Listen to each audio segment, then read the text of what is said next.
इंसान की जिंदगी एक कुरुक्षेत्र ही है,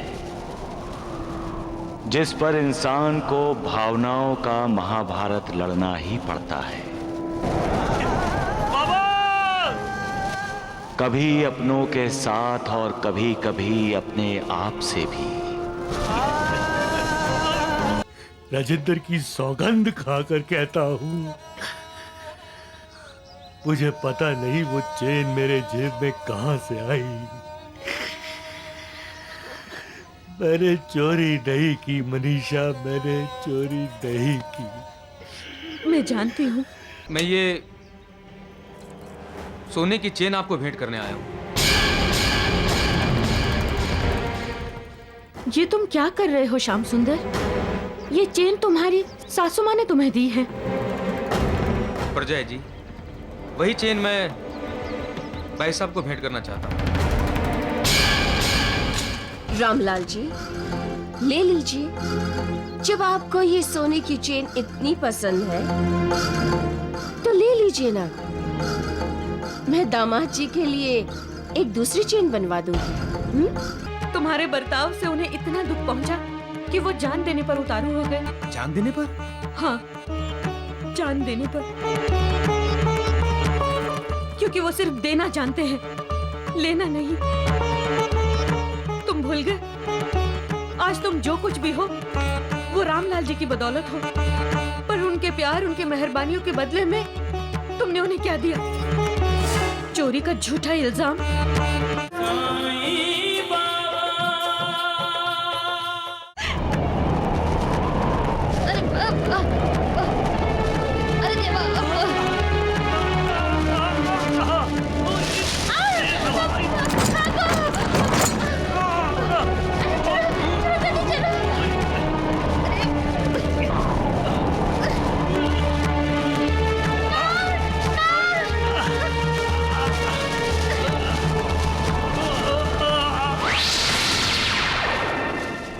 रामलाल,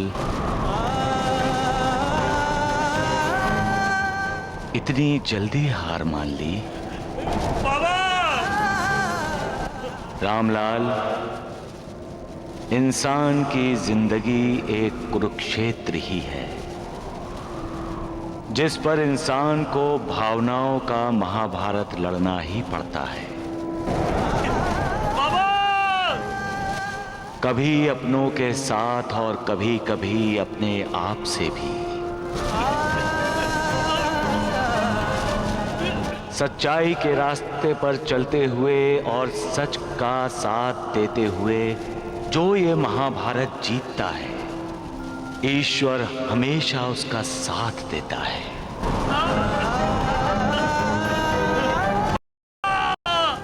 ये युद्ध अनोखा युद्ध है रामलाल। इसमें तीर, भाले, तलवारें नहीं चलती, इसमें शब्द चलते हैं। ऐसे शब्द जो भयंकर, विस्फोटक और विनाशकारी होते हैं।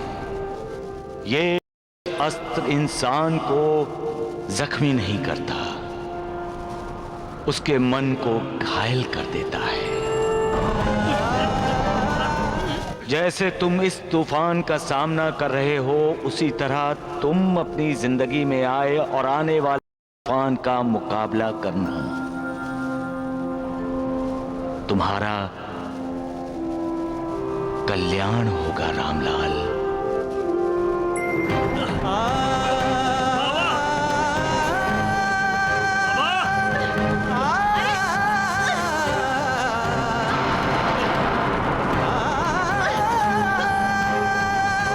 मनीषा, फटा दूध और फटा मन कभी वापस नहीं मिलता। फटा दूध कभी वापस नहीं होता और फटा मन कभी वापस नहीं मिलता।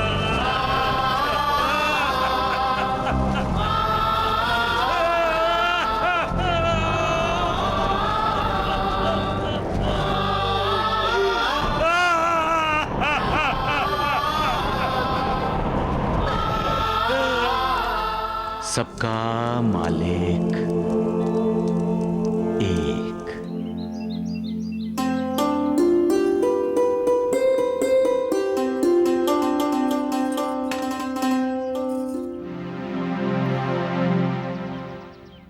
सोच में डूबे हैं आप। लीजिए, मूली के पराठे खा लीजिए। मनीषा, लाख कोशिश करने के बाद भी खट्टा मन और फटा दूध फिर से एक जैसे नहीं हो सकते। क्यों बार बार दोहरा रहे हैं उस बात को? भूल जाइए।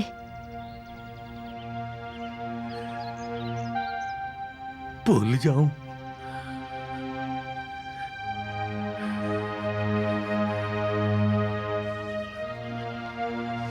कैसे कैसे भूल जाऊं? वो मुझे चोर समझते हैं। वो भूल जाऊं? चोरी का इल्जाम मौत के समान होता है मनीषा। मैं अपनी मौत को कैसे भूल जाऊं?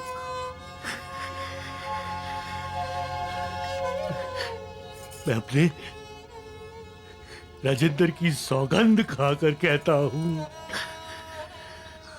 मुझे पता नहीं वो चेन मेरे जेब में कहां से आई। मैंने चोरी नहीं की मनीषा, मैंने चोरी नहीं की। मैं जानती हूँ, मैं जानती हूँ आप ऐसा नहीं करेंगे। और आप ऐसा क्यों करेंगे? किस बात की कमी है आपको? लोग चाहे जो भी कहें, मुझे आप पर पूरा विश्वास है। और श्याम सुंदर भी इस बात को जानता है। श्याम सुंदर भी अगर इस बात को जानता है और उसे मुझ पर पूरा भरोसा है, तो वो मुझे मिलने क्यों नहीं आया मनीषा? मुझे मिलने क्यों नहीं आया? भाई साहब,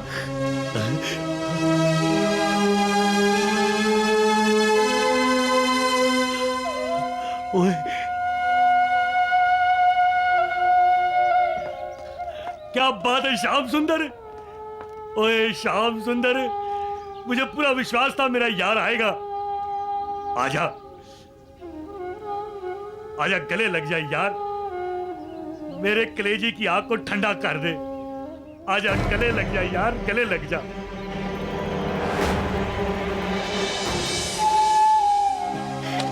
मुझे भरोसा था, मुझे विश्वास था तू आएगा। मुझे पूरा भरोसा था अपने यार पर। भाई साहब, मैं ये सोने की चेन आपको भेंट करने आया हूं। ये तुम क्या कर रहे हो श्याम सुंदर? ये चेन तुम्हारी सासू माँ ने तुम्हें दी है। प्रजय जी, वही चेन मैं भाई साहब को भेंट करना चाहता हूं। रामलाल जी, ले लीजिए। जब आपको ये सोने की चेन इतनी पसंद है तो ले लीजिए ना। मैं दामाद जी के लिए एक दूसरी चेन बनवा दूंगी। भाई साहब, घर में ससुर जी अकेले हैं, वो हमारा इंतजार कर रहे होंगे। अब मैं चलता हूं। इसे रख लीजिए।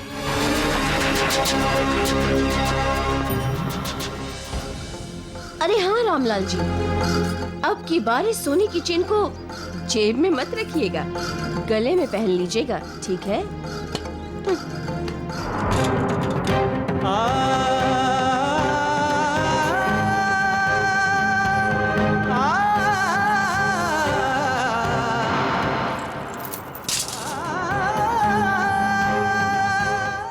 देखा मनीषा, श्याम सुंदर को भी मुझ पर भरोसा नहीं रहा। मुझे पता चल गया है कि श्याम सुंदर भी मुझे चोर समझता है। मनीषा, श्याम सुंदर को भी मुझ पर विश्वास नहीं रहा।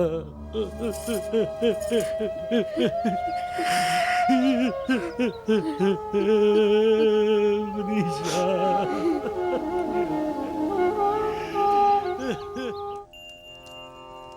इंसान का मन बहुत ही विचित्र है, बहुत ही चंचल है। जो इस मन को काबू में रखना जानता है वो ही जिंदगी में सुख से रह पाता है मालसापति। और जो मन को काबू में नहीं रखता वो दुखी होता है, क्योंकि मन ही उसे प्यार करना सिखाता है और नफरत करना भी मन ही सिखाता है। मन ही पराये को अपना और अपने को पराया मानता है। किसी की इज्जत करना भी मन ही सिखाता है और किसी की बेइज्जती करना भी मन ही सिखाता है। मन के रिश्तों में शंका और अविश्वास पैदा हो जाए तो मन खट्टा हो जाता है, और लाख कोशिश करने के बाद भी फटा दूध और खट्टा मन पहले जैसा नहीं रहता, और लाख कोशिश करने के बाद भी फटा दूध और खट्टा मन पहले जैसा नहीं रहता। तरकारी पर ध्यान दे रही हो, अपने पति पर नहीं।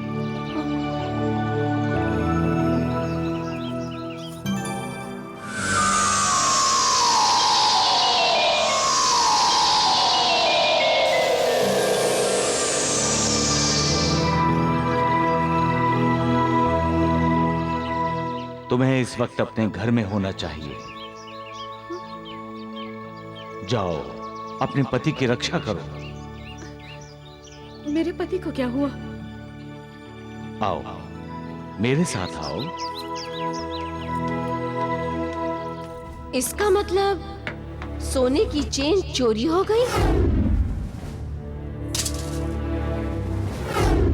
रामलाल जी, अब ये चेन गले में पहन लीजिएगा। परजाई जी, वही चेन मैं भाई साहब को भेंट करना चाहता हूँ।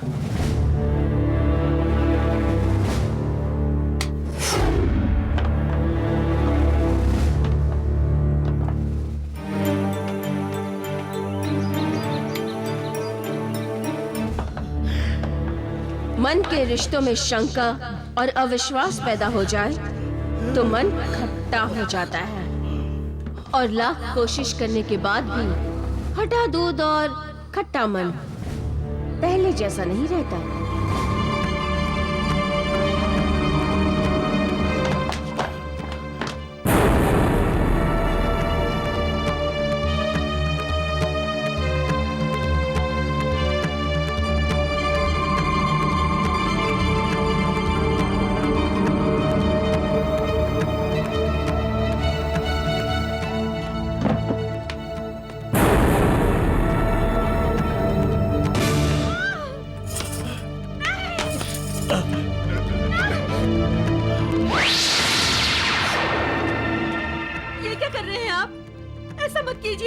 मनीषा, मैं जिंदा नहीं रहना चाहता। मनीषा, मुझे मर जाने दो। आपको मेरी कसम, ऐसा मत कीजिए, ऐसा मत कीजिए। नहीं, अगर आपको मरना है तो हम दोनों साथ में मरेंगे।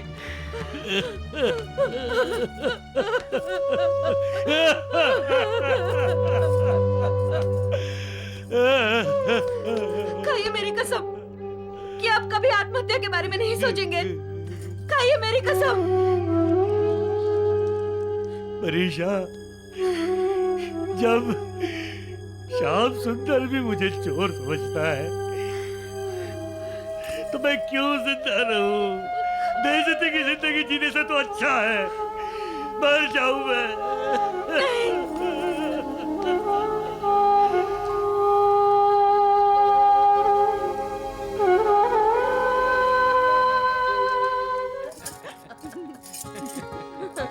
अच्छा सासू माँ, उसके बाद क्या हुआ? उसके बाद तुम परजाई जी, आप? श्याम सुंदर, मैंने तुम्हारी सोने की चेन वापस कर दी है। ये क्या कर रही हैं आप मनीषा जी? ये चेन तो दामाद जी ने रामलाल जी को भेंट दी थी। श्याम सुंदर अभी इतना बड़ा नहीं हुआ कि वो अपने बड़े भाई को भेंट दे सके। अगर देना ही है तो उन्हें प्यार दे, इज्जत दे, चोरी का झूठा इल्जाम नहीं। इल्जाम कोई झूठा नहीं था मनीषा जी। ये सोने की चेन रामलाल जी की जेब से ही निकली थी, और वो भी सबके सामने। सुना तुमने श्याम सुंदर? तुम्हारी सास कह रही है कि चेन रामलाल जी ने चुराई थी, और तुम भी यही मानते हो। इसलिए तुमने इनके कहने पर वो चेन रामलाल जी को भेंट कर दी और उनका अपमान किया। और जानते हो रामलाल जी क्या सोचकर बैठे थे? उन्हें विश्वास था कि उनका भाई उन्हें कभी चोर नहीं समझ सकता, भले ही सारी दुनिया उन्हें चोर समझ ले। लेकिन तुमने तो उनके विश्वास की हत्या कर दी। जानते हो तुम्हारे बर्ताव से उन्हें इतना दुख पहुंचा कि वो जान देने पर उतारू हो गए। जान देने पर? हाँ, जान देने पर। क्योंकि वो सिर्फ देना जानते हैं, लेना नहीं। तुम भूल गए आज तुम जो कुछ भी हो वो रामलाल जी की बदौलत हो, पर उनके प्यार, उनके मेहरबानियों के बदले में तुमने उन्हें क्या दिया? चोरी का झूठा इल्जाम। तुम किसी को सुख नहीं दे सकते तो दुख तो मत दो, प्यार नहीं दे सकते तो नफरत तो मत दो। अगर तुम उन्हें इज्जत नहीं दे सकते तो कम से कम चोरी का झूठा इल्जाम तो मत दो। रामलाल जी जैसे नेक और सच्चे इंसान को दुख पहुंचाकर तुमने बहुत बड़ा पाप किया है।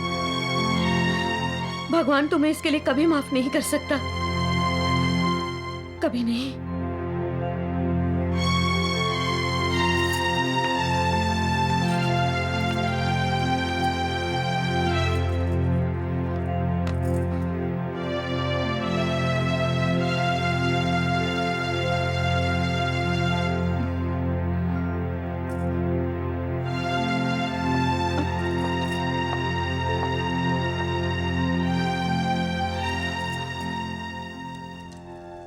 एक पत्नी को अपने पति के मान सम्मान की रक्षा करते हुए देखा है मैंने।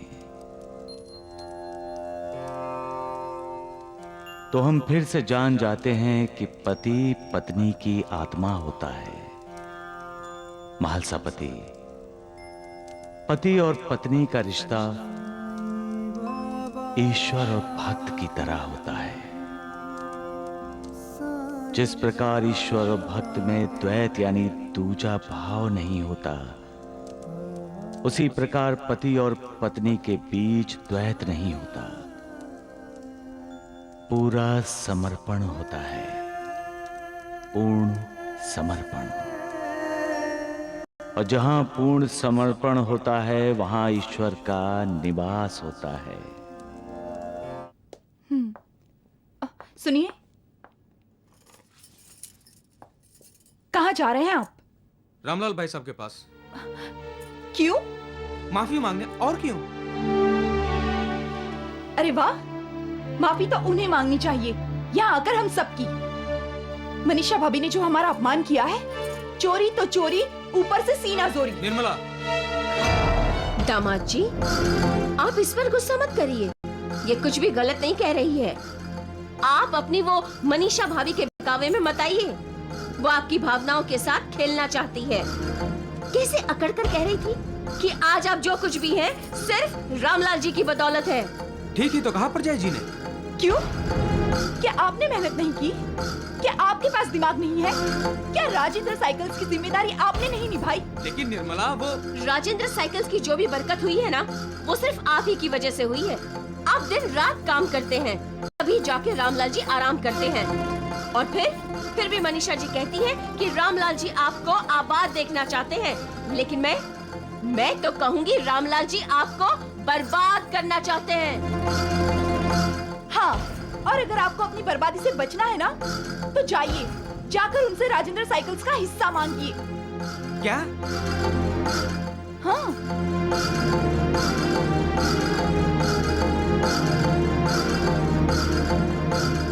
ये कैसा उल्टा पाठ तुम दोनों मिलकर श्याम सुंदर जी को पढ़ा रही हो? आप फिर बोले, आपको किसी ने कुछ पूछा है? नहीं ना? तो चुप रहिए। मैं आपकी बेटी की माँ हूँ। मैं उसका भला ही सोचूंगी और भला ही करूंगी, समझ गए?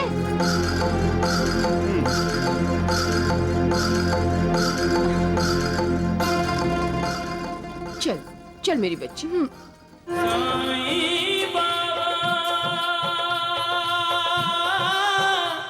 रतन जी और यास्मीन आपसे कुछ मांगने आए थे, लेकिन उल्टा आपने ही उनसे दक्षिणा मांग ली। मैंने दक्षिणा नहीं, रतन जी और यास्मीन की बदनसीबी को अपनी झोली में डाला है लक्ष्मी की माँ। वैसे भी मैं अपने भक्तों से जो कुछ भी स्वीकार करता हूँ उससे 100 गुना ज्यादा मुझे उन्हें वापस करना पड़ता है। मैं आपको किसी धोखे में नहीं रखना चाहता। दरअसल आपकी पत्नी के पेट में एक मांस का गोला बन गया है। हमारी डॉक्टरी जुबान में उसे ट्यूमर कहते हैं। यह दर्द उस ट्यूमर की वजह से ही हुआ था। यास्मीन को क्या बीमारी है, आप मुझे बताइए ना। देखिए, अब तो यहाँ यास्मीन भी नहीं है। आपकी पत्नी अब सिर्फ 6 महीने की मेहमान है। आने वाले 6 महीनों में आपको ही अपनी पत्नी की देखभाल करनी है। आपको ही उनके सुख का ख्याल रखना है।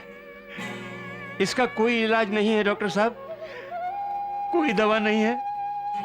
मैंने यास्मीन की रिपोर्ट दूसरे 2 डॉक्टरों को बताई है। उनकी भी राय यही है कि अब कोई इलाज नहीं।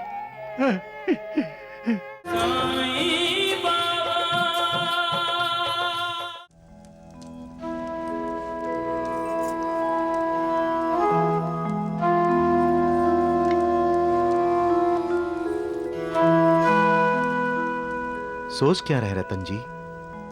जो मन में है साईं बाबा से कह दीजिए।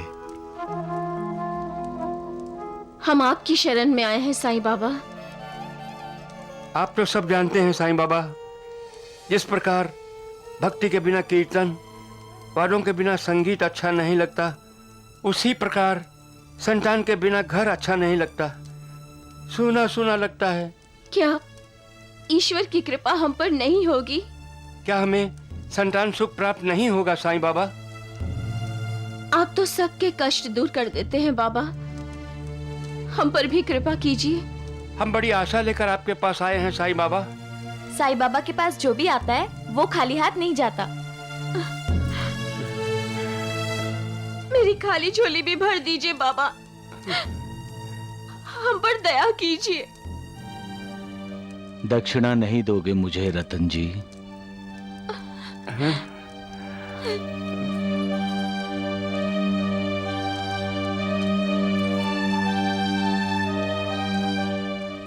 ₹5 दक्षिणा के दे दो। हमारे पास पैसे नहीं है साईं बाबा। डाकुओं ने हमारे पास जो कुछ था सब लूट लिया। तुम्हारी जेब में ₹1 तो आने हैं।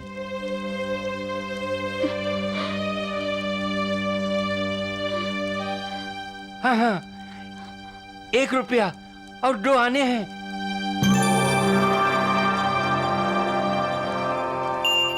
लीजिए।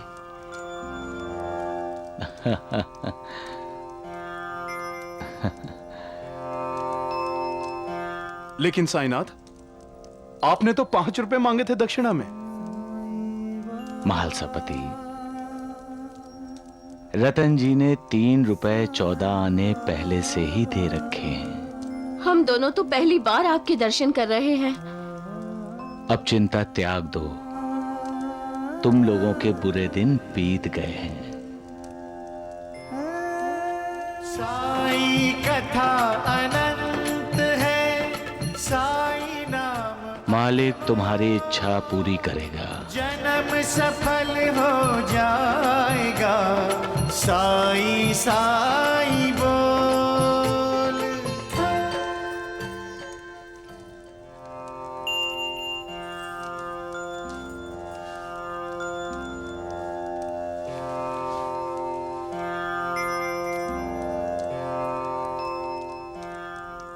रतन जी और यास्मीन आपसे कुछ मांगने आए थे, लेकिन उल्टा आपने ही उनसे दक्षिणा मांग ली।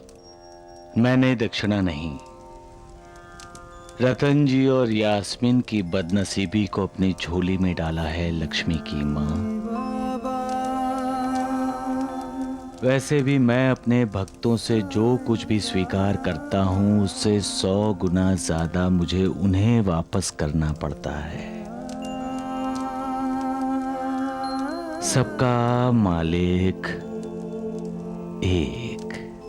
साहब जी, अगर आप लोगों ने हमें सहारा नहीं दिया होता तो पता नहीं हम जिंदा भी होते या।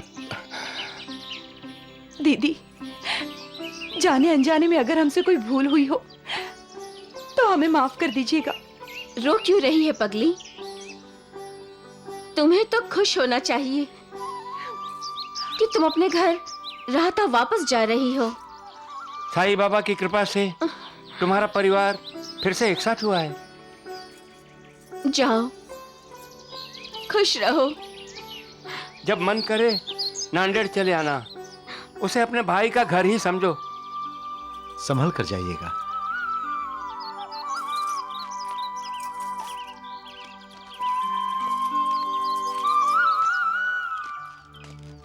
दासगणु जी, कहिए। साईं बाबा से हम पहले कभी मिले नहीं, फिर उन्होंने ये कैसे कहा हमारे 3 रुपए 14 आने पहले से उनके पास हैं? तब से मैं यही सोच रहा हूँ। साईं बाबा की लीला साईं बाबा ही जाने। उन्होंने कहा है तो सत्य ही कहा है। आप लोग याद कीजिए, कभी नांदेड़ में साईं बाबा आए थे? कभी नहीं। देखिए रतन जी, साईं बाबा के अनंत रूप हैं। वो किसी भी रूप में अपने भक्त के दरवाजे पे दस्तक देते हैं और उसकी सहायता करते हैं। आपको याद नहीं, जंगल में जब शकुंतला के बच्चे के पेट में दर्द हुआ था तो एक फकीर आया था और उसने बाबा की उदी दी थी। ये लो पुड़िया और इसके पेट पे लगा दो, सब ठीक हो जाएगा।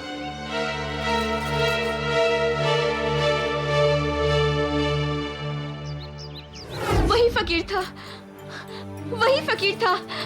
हाँ, मुझे अच्छी तरह याद है।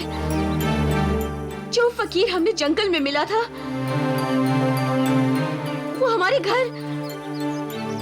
घर भी आया था और हमने उसका आदर सत्कार किया था।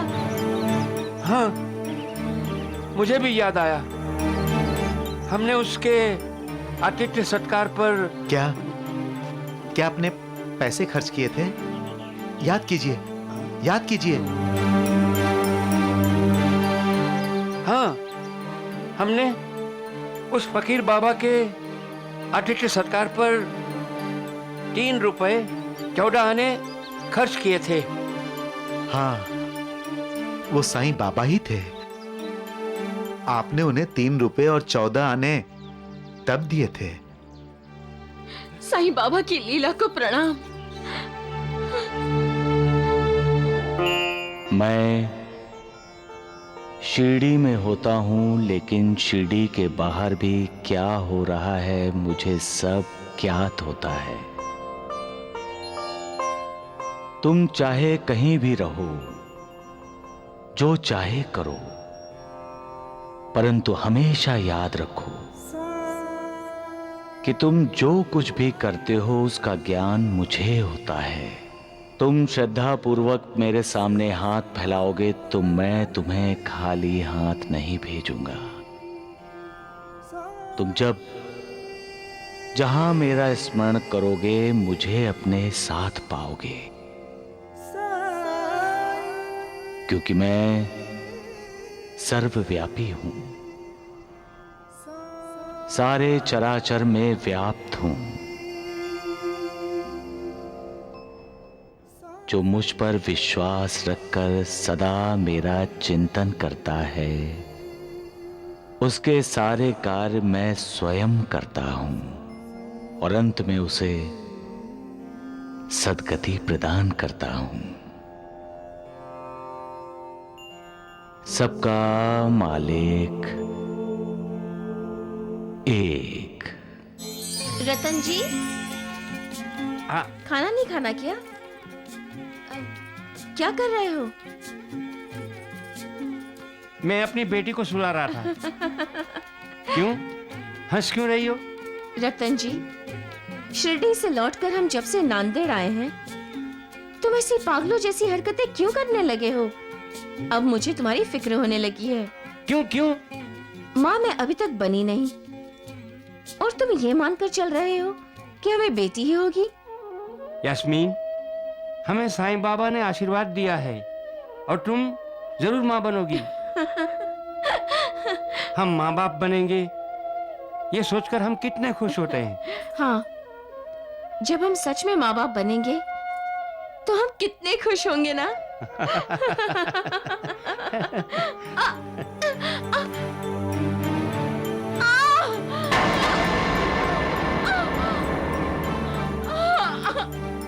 यास्मीन! रतन जी! यास्मीन! यास्मीन! यास्मीन! संभलो! यास्मीन! यास्मीन!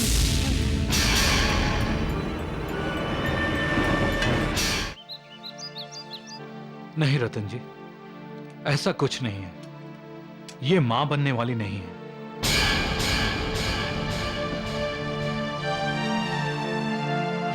तो मेरे पेट में दर्द, वो चक्कर। मैं आपको किसी धोखे में नहीं रखना चाहता। दरअसल आपकी पत्नी के पेट में एक मांस का गोला बन गया है। हमारी डॉक्टरी जुबान में उसे ट्यूमर कहते हैं। यह दर्द उस ट्यूमर की वजह से ही हुआ था। मैं दवाई लिख देता हूं, उससे आपको आराम आ जाएगा। लेकिन एक हफ्ते बाद आपको फिर से चेकअप के लिए आना पड़ेगा। वैसे डॉक्टर साहब, कोई खतरे की बात तो नहीं है ना? मेरी यास्मीन ठीक तो है ना? हाँ, ठीक है यास्मीन। अच्छा साहब, डॉक्टर साहब,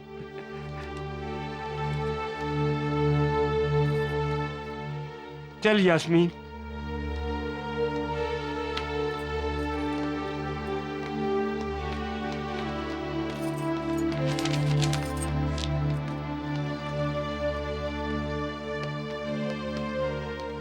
अरे क्या हुआ? मैं डॉक्टर साहब को फीस देना तो भूल ही गया। तुम यहां बैठो, मैं अभी आया।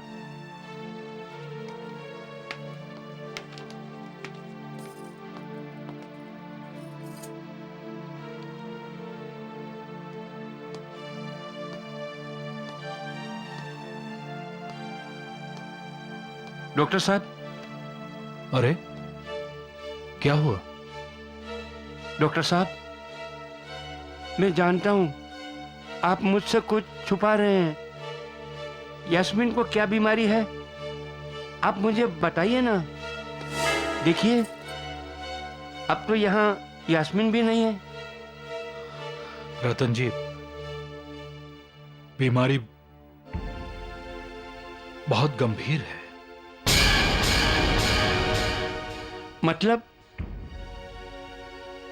मतलब आपकी पत्नी अब सिर्फ 6 महीने की मेहमान है।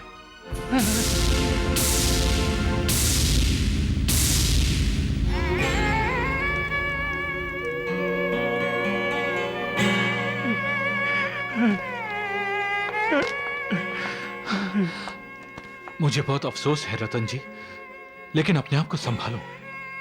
कैसे संभालूं डॉक्टर साहब?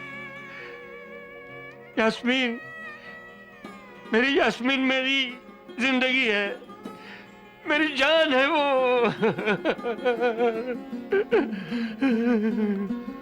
रतन जी, आपको हौसला रखना है। आने वाले 6 महीनों में आपको ही अपनी पत्नी की देखभाल करनी है। आपको ही उनके सुख का ख्याल रखना है। इसका कोई इलाज नहीं है डॉक्टर साहब। कोई दवा नहीं है? मैंने यास्मीन की रिपोर्ट दूसरे 2 डॉक्टरों को बताई है। उनकी भी राय यही है कि अब कोई इलाज नहीं। She is on last stage.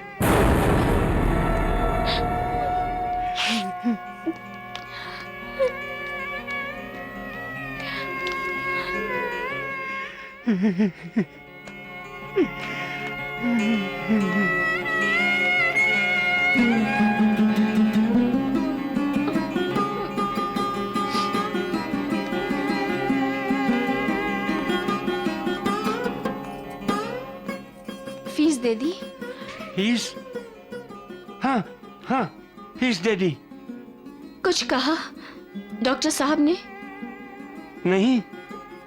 हाँ हाँ, डॉक्टर साहब ने कहा यास्मीन बिल्कुल ठीक हो जाएगी, फिर तुम मां बनोगी, हमारे घर में बच्चा खेलेगा।